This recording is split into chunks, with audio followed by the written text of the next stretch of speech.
사는 우리가 잘 아는 그 사람 인물 가운데 그 어거스틴이라는 인물이 있죠. 처음에는 한때는 타락의 삶을 살다가 그 어머니의 간절한 기도 가운데 다시 주님을 만나고 회심해서 주님 앞에 돌아와서 성 어거스틴이 되지요. 그분이 유명한 말을 했습니다. 인류의 역사는 하나님의 심판사인과 동시에 구원사이다, 이렇게 말했지. 하나님의 공의의 하나님이시기 때문에 심판하시는 분이고 또 사랑의 하나님이시기 때문에 구원하시는 하나님이십니다. 그래서 인류의 역사는 심판과 동시에 구원사다라고 말했습니다. 우리의 모든 문명사에도 하나님의 심판과 구원이 동시에 일어나고 있다는 사실을 우리는 잘 알 수 있습니다. 심판과 구원의 역사는 하나님의 하나님 되심 때문에 일어나는 거예요. 하나님의 그 공의, 하나님의 속성 가운데 공의가 있고요, 하나님의 속성 가운데 사랑이 있습니다. 그 하나님의 속성 때문에, 하나님의 하나님 되심 때문에 심판을 없다 할 수도 없고 또 동시에 구원이 없다 할 수가 없는 것이죠. 그래서 구원의 손길을 펼칠 수밖에 없고 하나님의 공의와 사랑의 속성, 그것 때문에 인류 역사에는 언제나 심판과 구원의 사건이 드러나게 되는 것입니다. 특별히 구원자 되신 예수 그리스도께서 육신을 입고 이 땅에 오신 이후에는 더 선명하게 드러납니다. 요한복음 3장 17절 이하에 보면 하나님이 그 아들을 세상에 보내신 것은 세상을 심판하려 하심이 아니요 구원케 하심이라.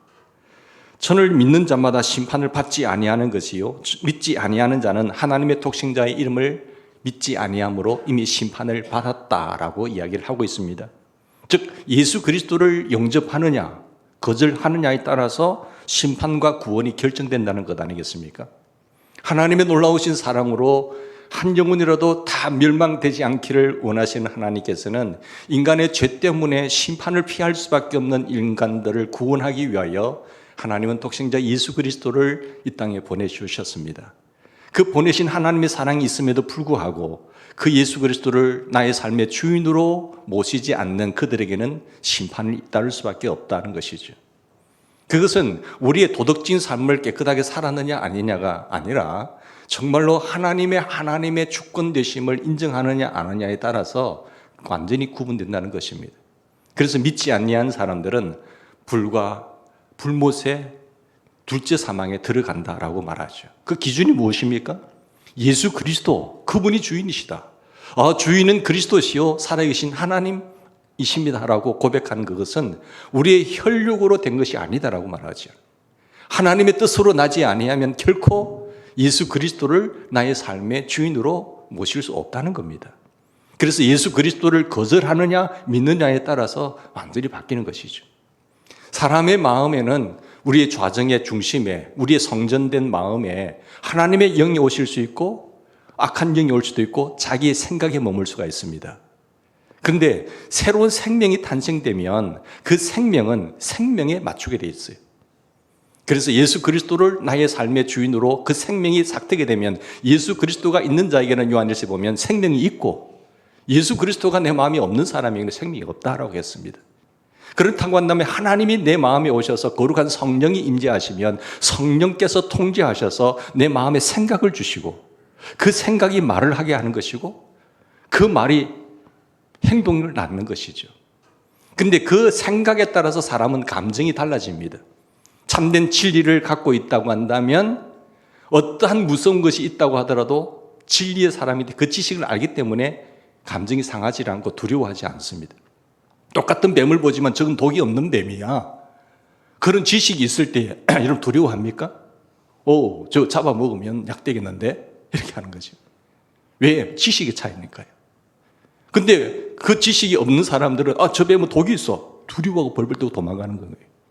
그러니까 생각에 따라서 감정이 나오는 겁니다. 그리고 말이 나오는 거예요.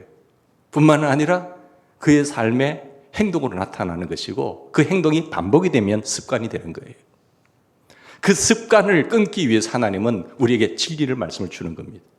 그러니까 하나님의 말씀이 없어도요, 진리가 아니어도요, 사람들이 많이 추종해 가요. 예를 들어서 이단들을 한번 보실까요?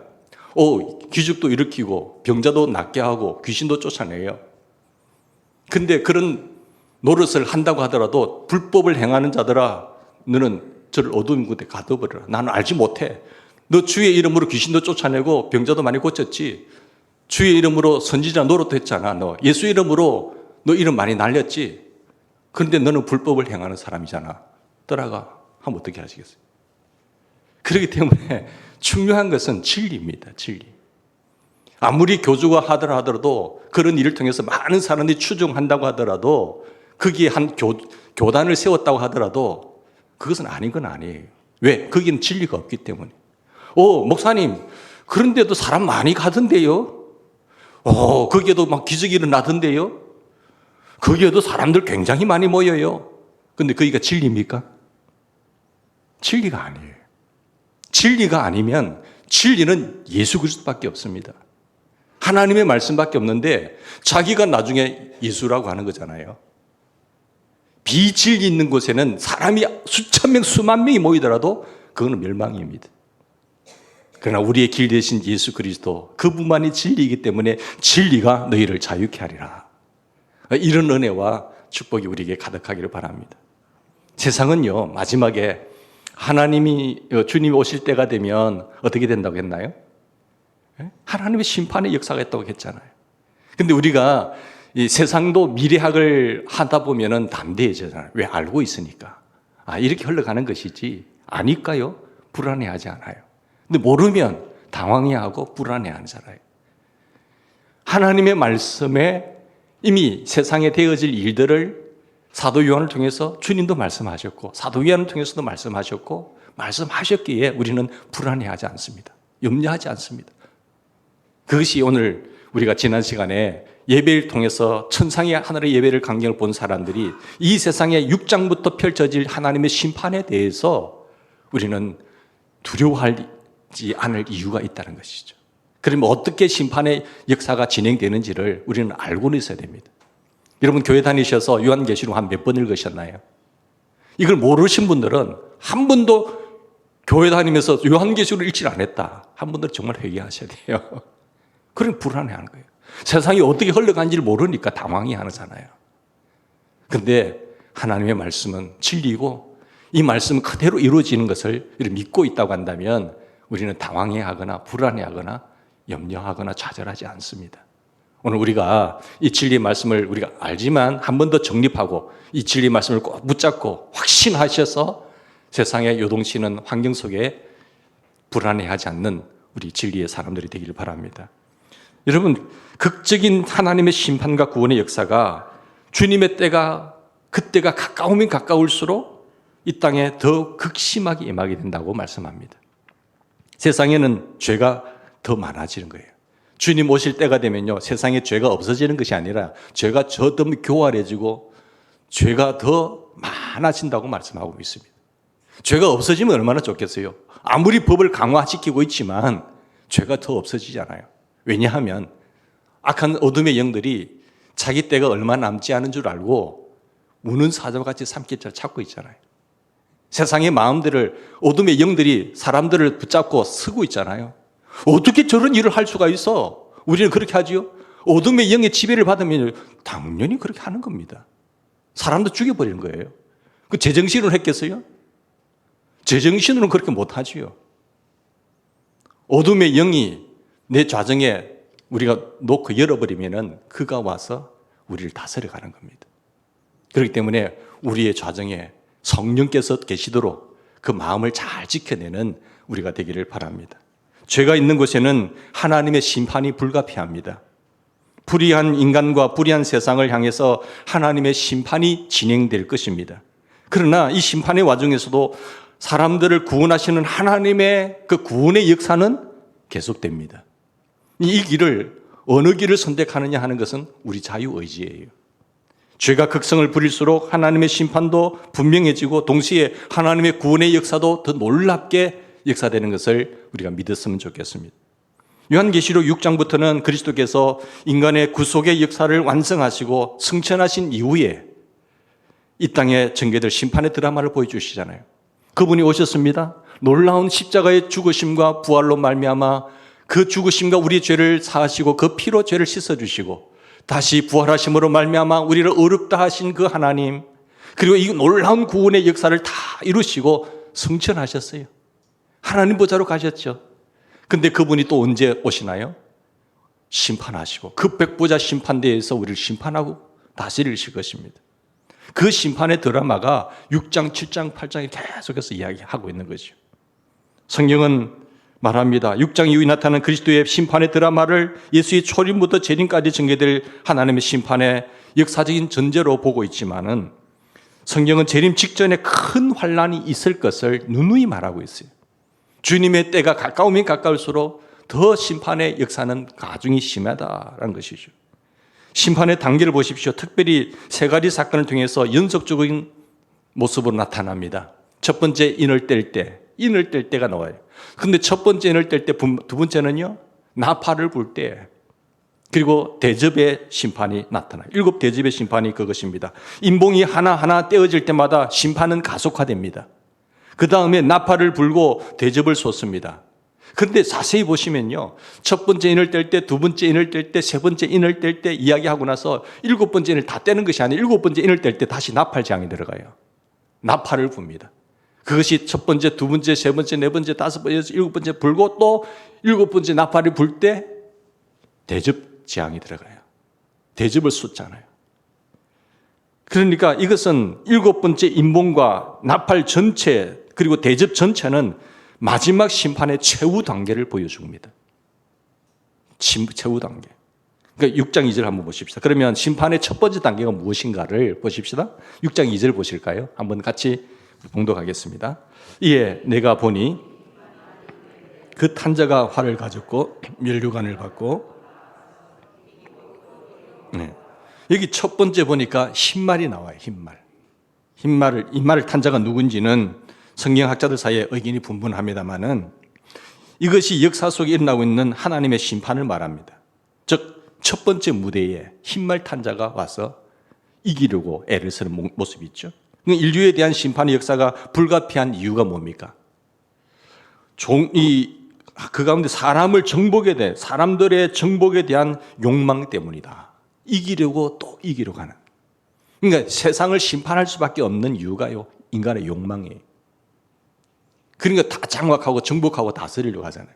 그 욕망이 있는 한 이 땅에 하나님의 심판을 피할 수가 없다고 말합니다. 저는 개인적으로 이 말을 탄 자가 그리스도라기보다는 즉 그리스도라고 하는 편이 성리학자들이 다 동의를 하는 가운데 저도 이 길을 갑니다. 훨씬 더 합당한 이유가 뭔가 하면 이 인봉을 떼는 분이 누굽니까? 심판자이신 예수 그리스도잖아요. 그런데 그분이 또 자기 자신을 보여준다고 하는 것은 앞뒤가 맞지 않는 그런 것 같습니다. 그래서 한마디로 말해서 이 말을 탄 자는 메시아적 야심을 가진 적 그리스도라는 사실이에요. 메시아적 야심을 가진 적 그리스도. 그러니까 나쁜 사람이 왜 흰색으로 나타나냐고 묻는 사람도 있는데 마귀가 역사할 때 항상 나쁜 모습으로만 등장하지는 않잖아요. 그러니까 마귀는 자신을 광명의 천사로 과장하는 거예요. 그런 거 속일 수 있으니까. 흉측한 모습으로 나타나면 다 마귀인 줄 아니까 쫓아내겠죠. 그런데 광명의 천사로 가장해서 들어오면 분별하기가 힘들다는 겁니다. 역사 속에 나타난 모든 영웅들이 항상 나쁜 동기를 가지고 전쟁을 일으키지는 않습니다. 선한 동기를 가지고 있죠. 정당한 명분을 가지고 싸웁니다.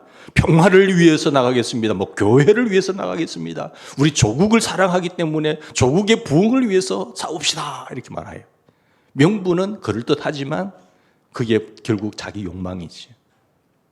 정당한 명분을 가지고 나옵니다. 사실 그들의 마음 깊은 곳에는 정치, 종교적인 욕망이 있는 경우들이 많잖아요. 그래서 흰말인 겁니다. 이기려고 또 이기려고 하는 거죠. 처음에는 많은 가짜 적그리스도가 나타나다가 마지막에는 진짜 적그리스도가 나타나는데 왕초는 나중에 나타나죠. 그렇잖아요. 가짜 중에 왕초가 마지막에 등장합니다. 그래서 적그리스도는 정치적인 모습으로도 등장할 수도 있고 종교적인 모습으로도 등장할 수 있어요. 여러분 정치가 돼야 되는데 정치하는 거잖아요. 여러분 정치 보는 거 참 요즘 TV 보고 싶으세요? 예. 그들의 삶의 모습을 보면 참 가관이지 않습니까? 그러니까 정치를 하지 않고 정치를 하니까 문제가 되는 거죠. 또 주의 이름으로 왔다가 조금 능력 받았다 해가지고 어떻게 합니까? 자기 종교를 만들잖아요. 자기가 교주가 되잖아요. 얼마나 많은 사람들이 가정을 잃어버리고 얼마나 많은 사람들이 피폐해져 가고 있습니까? 그러니까 다 미혹을 당해서 쏘가 넘어가는 거예요. 분별력이 없으니까. 이것이 혼란과 어려움을 경험하는 이것이 첫 번째 심판의 단계다라는 것을 말씀하고 있고요. 자, 그러면 심판의 두 번째 단계는 뭡니까? 3절 4절 보십시다. 3절 4절 보시면 이 둘째 인을 뗄 때에 들으니 무슨 둘째 생물이 말하되 오라 하잖아요. 오라 하니까 붉은 말이 나오는 거예요. 자, 붉은 말이 휙 나오는데 이 붉은 말은 특징이 뭔가 피입니다. 피, 붉은색. 심판의 두 번째 무대에서 우리는 메시아적 야심을 가진 적 그리스도에 의해서 전개되는 피 묻은 전쟁의 역사를 볼 수 있어야 돼요.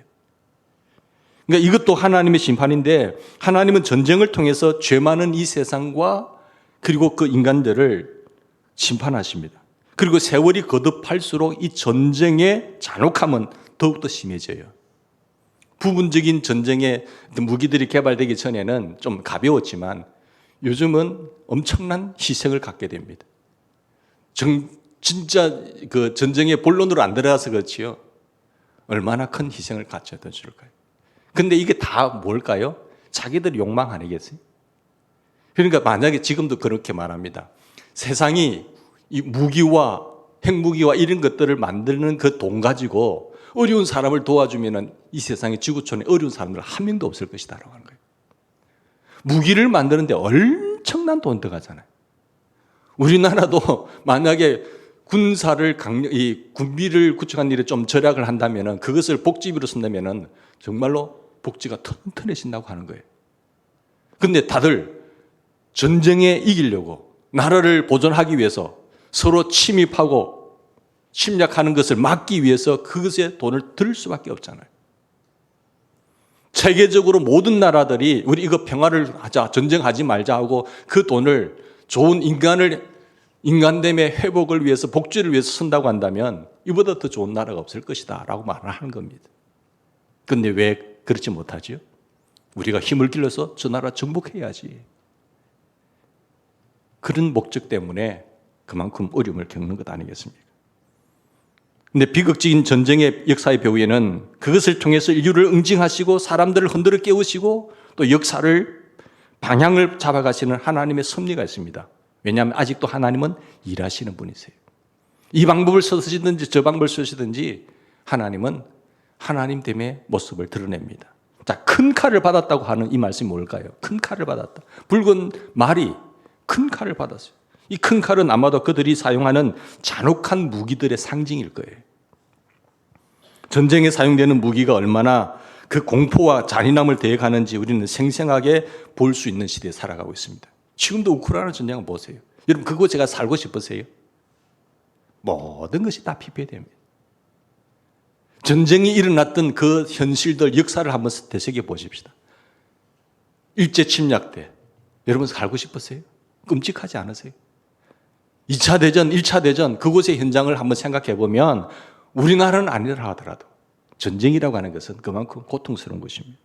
전쟁에 피 흘리는 역사가 심판의 두 번째 무대라는 것입니다. 그런데 이것이 이 정도는 끝났지만 앞으로 일어날 전쟁은 엄청난 것이다. 그렇죠? 세 번째 단계는 무엇일까요? 5절 6절 말씀해 봅시다. 셋째 인을 떼실 때에 내가 들으니 셋째 생물이 말하되 오라 하기로 나가보니 무슨 말입니까? 검은 말이에요. 여기 보면 그가 탄자가 손에 저울을 가졌는데 네 생물 사이로 나오는 음성을 들어보니까 이르되 한 데나리온의 밀 한 대요 한 데나리온의 보리 석 대로다. 근데 감람나 포도주는 해치 말라 하더라. 여기 보면 저울을 가지고 등장한 것 같아 보아서 뭡니까? 먹고 살기가 곤란하다는 거예요. 먹고 살기가 점점 더 어려워질 거예요. 그러니까 밀 한 대면 그 당시에 장정이 하루를 먹을 수 있는 양이거든요. 근데 한 데나리온이라면 그 장정 한 사람이 아침부터 저녁까지 열심히 일해서 받는 품값이 한 데나리온이거든요. 근데 한 데나리온 일가지고 하루 품삯인데 그러므로 한 대는 하루 양식을 상징하고 한 데나리온은 하루 품삯을 상징한다면 한 힘껏 일해서 하루 품삯을 받습니다. 그 품삯으로 하루를 때우는 거예요. 일일 노동자지요. 하루 먹어 하루 사는 이런 경제적인 어려움이 온다는 것이 지금 세계 경제는 만만치 않습니다. 경제학자들도 지금 어떻게 흘러갈지 감을 못 잡잖아요. 미국은 미국대로 자기들을 지키기 위해 사는 것이고, 그런데 경제 위기가 예측을 못하는 거죠. 그만큼 힘든 경제적인 기근의 역사가 등장한다는 것이죠. 이것도 일종의 하나님의 심판의 역사라는 겁니다. 감람류와 포도주는 해치 말라고 했는데 하루 품삯으로 하루 양식을 사버렸으니까 사실 감람류와 포도주를 살 돈이 없는 거죠. 그런데 감람류와 포도주는 정말로 일상생활에서 꼭 필요한 것 중에 하나였지만 살 수가 없어요. 그것도 살 여유가 없지요. 이것은 소수에 의한 부의 독점 현상이 일어날 것이다 하는 겁니다. 돈 있는 사람은 점점 더 많아지는 거예요. 이게 옛날에는 중산층이라는 게 있었잖아요. 중산층이 무너지는 시대예요. 완전히 구분되는 시대. 가난한 사람들은 더욱 가난해지고 부유한 소수의 사람들은 더욱더 자본을 독점하는 어려운 시대가 되어간다라는 겁니다. 지금도 보면 굶어 죽는 기근의 현상으로 인해서 아프리카 쪽이나 소말리아 이런 쪽 보면 얼마나 많습니까? 우리나라는 지금 먹을 것이 많아서 살 뺀다고 야단이지만 정말로 굶어 죽는 사람 많습니다. 이걸 우리가 방심할 것은 아니죠. 더불어 살아가는 이 시대. 자, 그런가 하면은 네 번째 단계가 옵니다. 7절, 8절이에요. 심판의 네 번째 단계는 때를 때 보니까 어떤 말이 나오죠? 청황색 말이 나와요. 이 시체 색깔이잖아요. 시체 색깔. 청황색은 시체 색깔인데 전쟁이 일어나고 경제적으로 궁핍하면 남는 길은 뭔밖에 없습니까? 전쟁과 기근 속에서 죽음밖에 없잖아요. 죽음. 그러니까 청황색이 나오는 거예요. 하나님의 심판의 네 번째 단계는 바로 이 죽음의 무대를 보여주고 있습니다. 그러니까 전 인류의 4분의 1이 죽는다는 거예요. 4분의 1. 4분의 1이라는 것은 이제 질병을 말하는데 문자적으로 보든 상징적으로 보든 인류에게 치명적인 타격을 가할 수 있는 질병을 말해요. 옛날에 사스나 에이즈나 이런 부분들은 부분적이잖아요. 요즘은요, 이런 코로나가 전 세계가 들끓을 줄 어떻게 알았어요? 보통 옛날 질병하면 한 지역이겠지. 지역이라도 컸잖아요. 패스트. 한 부분이에요. 그런데 한 나라가 전체적인 질병으로 야단한 법 없어요. 나라만 그랬습니까? 코로나로 인해서? 예? 아시아, 유럽, 저기에 아메리카 쪽이나 전 세계가 다 완전히 휩쓰는 거죠. 이런 시대가 온다는 겁니다. 무슨 질병인지 모르지만은. 그러니까 전체가 마비되는 현상이죠. 그게 심판의 네 번째 단계예요. 질병으로는. 또 뿐만 아니라 여기 전 인류의 4분의 1이 죽는다는 것은 검이 인위적인 죽음의 원인을 보여준다고 한다면 검과 흉년과 땅의 짐승으로 죽인다 했잖아요. 검은 인위적인 것으로. 그럼 흉년은요, 자연적인 재해를 것이다. 자연적인 재해. 흉년이 들고 물이 끊어지고 안 되면 하고 싶어도 할 수 없는 상황이 온다는 거죠. 또 땅의 짐승으로 죽인다는 것은 자연 속에서 일어나는 일종의 피해로 볼 수 있겠죠. 죽음이 지구를 덮고 있다는 사실. 이것이 네 번째 심판의 무대입니다. 자, 그렇다고 해서 지구를 탈출하자 이렇게 말하잖아요. 지금 연구하고 학자도 하지만은 결국 가봐야 어디겠어요. 대체할 수 있는 지역이 아직도 안 나왔습니다. 지구는. 이 우주에 비하면 지구는 굉장히 하나의 먼지밖에 되지 않는 것인데 이 길을 탈피해서 다른 나라로 도망갈 수 있는 나라가 없다는 거예요. 지구가 없다는 거죠. 그런 우주가 없어요, 사실. 자, 그 다음 단계가 뭘까요? 9절과 10절 말씀 보십시오. 다섯째 인을 떼실 때 내가 보니 하나님의 말씀과 저희의 가진 증거를 말미암아 죽임을 당한 영혼들이 제단 아래에서 큰 소리로 불러 이르잖아요. 자, 다섯째 인을 뗄 때에 누가 등장합니까? 순교자가 등장합니다. 예수님의 복음을 전하다가 죽은 성도들이 있어요. 하나님 제단 아래에서 울부짖고 있어요. 그들이 하나님의 공의의 실현을 바라면서 이렇게 부르짖습니다. 왜 우리가 복음을 전하다가 죽어야 됩니까, 하나님? 왜 우리가 억울하게 이렇게 피해를 입어야 됩니까? 하나님 어느 때까지 저들을 내버려 두실 겁니까? 왜 심판하지 않으십니까? 인류를 구원하기 위한 하나님의 말씀을 증거하다가 죽어야 할 이유가 어디 있습니까? 왜 악의 무리를 내버려 두십니까? 하나님 이 땅에는 언제 하나님의 의가 실현되겠습니까? 라고 부르짖잖아요.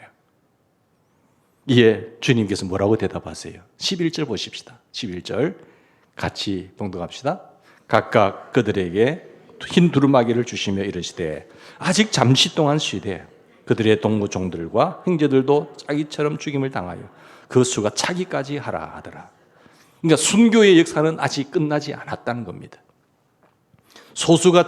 그 수가 차기까지 지난 날의 순교자와 똑같은 순교자들은 오늘의 역사 속에 일어날 것이고 또 내일의 역사 속에서도 계속 일어날 것이다.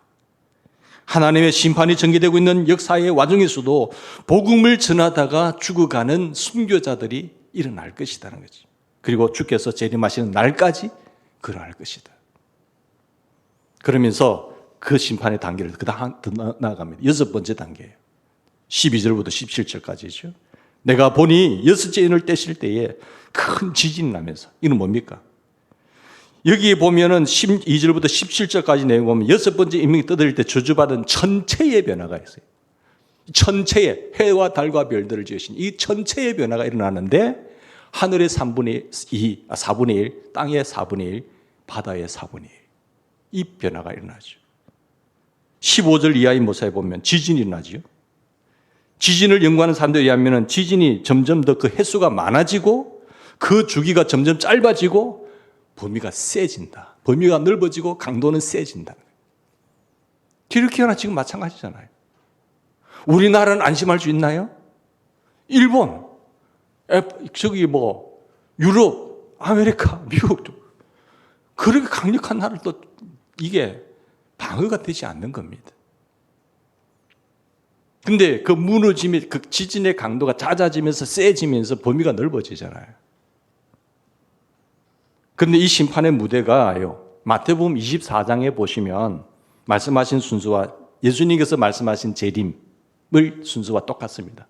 사도 요한에게 보여준 모습과 순서와 예수님께서 말씀하신 그 마태복음 24장 비교해 보시면 일치하는데, 먼저 적그리스도가 출현해요. 적그리스도와 그리고 짐승들과 그리고 사탄, 삼일체죠. 사탄이 우두머리가 있고 적그리스도가 출현하죠. 짐승. 그리고 거기에 추종하는 거짓 선지자들이 합세를 이루어서 혼란을 시켜요. 두 번째는 전쟁이 일어나게 되고요. 그리고 기근이 있죠. 정황식 말에 죽음이 있죠. 그리고 순교자들이 나오잖아요. 이건 순서예요. 그 다음에 천체가 이상 반응을 보이는 겁니다. 이 마태복음 24장 3절 이하에 나오는데, 예수님께서 감난산에 앉았을 때에 제자들이 종령이 와서 가로되 우리에게 이르소서 어느 때에 이런 일이 있겠사오며 또 주의 임하심과 세상 끝에는 무슨 징조가 있사오리까 물었을 때 주님 하신 내용이에요. 그럴 때 예수님께서 말씀하시기를 너희가 사람의 미혹을 받지 않도록 주의하라. 많은 사람들이 내 이름으로 와서 이르되 나는 그리스도로 하여서 많은 사람을 미혹해 하리라. 따라가면 안 되는 겁니다. 제일 먼저 적그리스도가 일어날 것을 강조하시면서 이런 이야기를 하죠. 전쟁, 기근과 지진이 있을 것이다. 민족이 민족을, 나라가 나라를 대적하겠고 처처의 기근과 지진이 있으리라. 그러나 예수님께서는요, 아직 끝은 아니라. 그렇게 일어난다고 하더라도 끝은 아니라고 해요. 전쟁이 한 번 났다고 해서 세상에 다 끝났다고 생각하면 안 됩니다. 기근과 재난 때문에 많은 영혼들, 사람들이 죽을 것입니다. 그리고 그때 순교자들이 일어날 것입니다. 그때 사람들이 너희를 환난에 넘겨주겠으면 너희를 죽이리니 내 이름을 위하여 모든 민족에게 미움을 받으리라 했어요. 주님의 이름 때문에 많은 사람들이 순교의 역사가 일어나게 된다고 말씀을 하셨거든요. 자, 그러면서 큰 환난이 있을 것이다 라고 말씀하셨고요. 그러니까 마태복음 24장과 요한복음 6장의 내용과 그 순서가 대체적으로 일치한다고 볼 때에 심판의 역사, 죄악의 역사, 지구의 지구의 역사 속에 유일한 소망이 있는데, 이런 상황 속에서 유일한 소망이 무엇이겠습니까? 복음밖에 없다는 것을 말하는 거예요. 이 천국 복음이 모든 민족에게 전파되어야 그제서야 끝이 오리라. 하나님은요, 지금도 한 영혼이라도, 왜 이렇게 딜레이 시킵니까? 하나님 빨리 심판해 버리시죠. 말하지만 하나님은 지금도 한 영혼이라도 한 번 더 구원받는 사람이 있었으면 좋겠다는 것이 하나님의 마음이에요. 여기도 말씀을 많이 듣지만은 여기서도 한 명이라도 깨닫고 정말로 주님의 백성이 되었으면 좋겠다는 것이 주님의 마음입니다. 지구촌에 수많은 사람들이 있지만 많은 영혼들이 어둠의 영에 속아서 넘어가지만은 저게 나는 둘째 사망에 들어가지 않기를 원한다는 거예요. 그래서 복음을 주는 거예요. 복음을. 여기에 다 앉아 있다고 하더라도 한 영혼이라도 주님 앞에 정신 차려 깨어 회개하고 돌아오면 하나님은 양 99마리보다도 한 영혼 그것 때문에 기뻐한다는 겁니다. 우리 다 앉아 있다고 해서 다 뭐 교회 다닌다고 해서 구원받는다는 것을 기대는 할 수 없어요. 왜?